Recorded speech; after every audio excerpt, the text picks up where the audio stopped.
Hello students, आज इस video में हम चैप्टर 13 सीधा और प्रतिलोम समानुपात प्रश्नावली 13.2 से क्वेश्चन नंबर 10 और 11 सॉल्व करेंगे। तो क्वेश्चन नंबर 10 देखिए, दो व्यक्ति एक घर में नई खिड़कियां 3 दिन में लगा सकते हैं। कहा गया है कि दो व्यक्ति एक घर में नई खिड़कियां 3 दिन में लगा सकते हैं।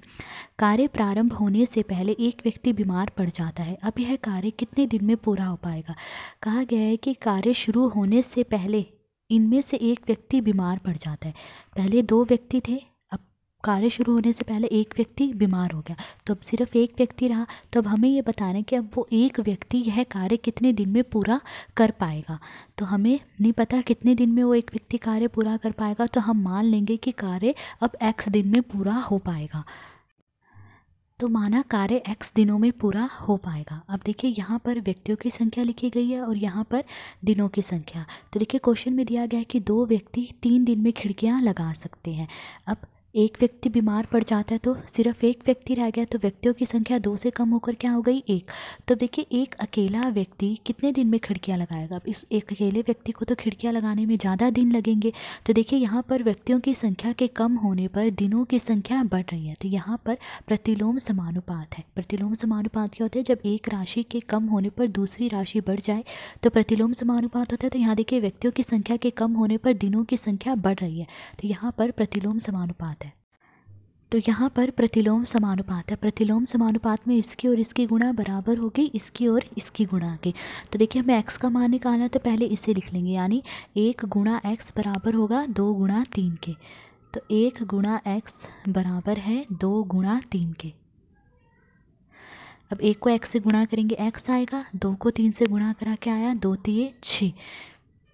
तो यहाँ x की जगह क्या आ जाएगा? 6, यानी एक व्यक्ति जो है खिड़की लगाने का कार्य 6 दिन में पूरा कर पाएगा।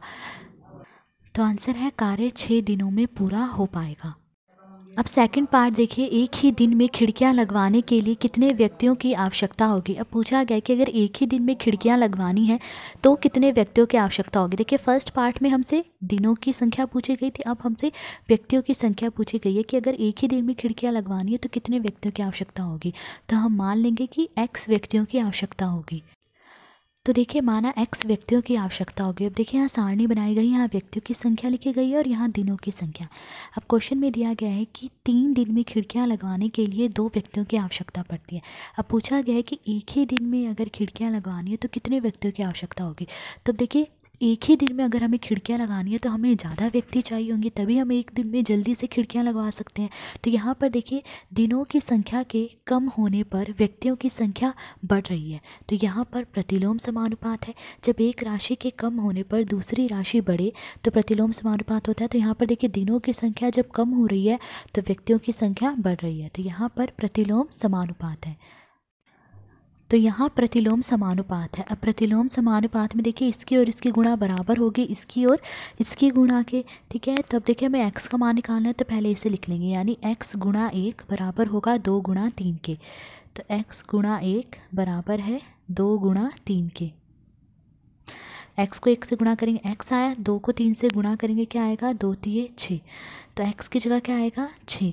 यानी अगर एक ही दिन में खिड़कियां लगवानी है तो उसके लिए हमें 6 व्यक्तियों की आवश्यकता होगी। तो आंसर है कि 6 व्यक्तियों की आवश्यकता होगी। अब क्वेश्चन नंबर 11 देखिए। क्वेश्चन नंबर 11 है, किसी स्कूल में 45 मिनट अवधि के 8 कालांश होते हैं। कालांश यानी पीरियड होते हैं। यह कल्पना करते हुए कि स्कूल का कार्य समय उतना ही रहता है। यदि स्कूल में बराबर अवधि के 9 कालांश हो तो प्रत्येक कालांश कितने समय का होगा? तो देखिए क्वेश्चन में दिया गया है कि किसी स्कूल में 8 पीरियड होते हैं और हर एक पीरियड 45 मिनट का है। अब कहा गया है कि यह कल्पना कीजिए कि स्कूल का कार्य समय उतना ही रहता है। तो अब बताइए कि अगर 9 पीरियड होते हों स्कूल में तो प्रत्येक पीरियड कितने समय का होगा। अब हमें बताना है कि अब अगर स्कूल में 9 पीरियड लग रहे हैं तो हर एक पीरियड का टाइम कितना होगा, यानी प्रत्येक कालांश कितने समय का होगा। तो हम मान लेंगे कि प्रत्येक कालांश x समय का होगा, यानी प्रत्येक पीरियड जो है x मिनट का होगा। तो देखिए माना प्रत्येक कालांश x मिनट का होगा, यानी हमने माना कि प्रत्येक पीरियड x मिनट का होगा। अब देखिए यहाँ पर कालांशों की संख्या लिखी है, यानी पीरियडों की संख्या लिखी है, और यहाँ कालांशों की अवधि मिनटों में लिखी है, यानी कालांशों का समय, यानी पीरियड का समय जो है यहाँ पर मिनटों में लिखा हुआ है। अब देखिए क्वेश्चन में दिया गया है कि जब स्कूल में 8 पीरियड लग रहे हैं तो हर एक पीरियड 45 मिनट का है। अब जब 8 की जगह पीरियड की संख्या बढ़कर 9 हो गई है, यानी अब 9 पीरियड लग रहे हैं, तो प्रत्येक पीरियड जो है कम समय का होगा, क्योंकि स्कूल का समय तो उतना ही है। अब पीरियड की संख्या बढ़ गई है, 8 से बढ़कर 9 हो गई है, तो प्रत्येक पीरियड अब छोटा होगा, यानी प्रत्येक पीरियड कम समय का होगा। तो यहाँ पर देखिए कालांशों की संख्या के बढ़ने पर, यानी पीरियडों की संख्या के बढ़ने पर कालांशों की अवधि कम हो रही है, यानी कालांशों का समय कम हो रहा है, प्रत्येक पीरियड कम समय का लग रहा है। तो यहाँ पर क्या है, प्रतिलोम समानुपात।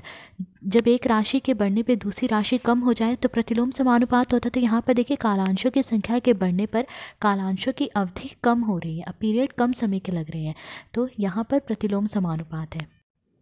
तो यहाँ प्रतिलोम समानुपात है। प्रतिलोम समानुपात में इसकी और इसकी गुणा बराबर होगी, इसकी और इसकी गुणा के। अब देखिए हमें x का मान निकालना है, तो पहले x वाले को लिख लेंगे, यानी 9 गुणा x बराबर होगा 8 गुणा 45 की। तो 9 गुणा x बराबर है 8 गुणा 45 के। अब देखिए x का मान निकालना, तो x को यहीं रहने देंगे और इस 9 को बराबर के दूसरी तरफ ले जाएंगे। 9 यहाँ गुणा में है, जब बराबर के दूसरी तरफ जाएगा तो इसके बटे में आ जाएगा। तो देखिए 8 गुणा 45 ऐसे ही लिखा और इसके बटे में क्या आ जाएगा, ये 9। देखिए दोनों 9 से कटे, 9 एकम 9, 9 पंजे 45, 8। तो अब 8 को 5 से गुणा करेंगे, क्या आएगा, 8 पंजे 40। तो x का मान क्या आया, 40। यहाँ x की जगह क्या आएगा, 40। तो यानी जब पीरियडों की संख्या 9 हो गई है तो प्रत्येक पीरियड जो है वो 40 मिनट का होगा, यानी प्रत्येक कालांश 40 मिनट का होगा। तो आंसर है कि प्रत्येक कालांश 40 मिनट का होगा। तो आज इस वीडियो में हमने क्वेश्चन नंबर 10 और 11 सोल्व करा। अगर आपको वीडियो पसंद आई हो तो please like, share and subscribe. Thank you.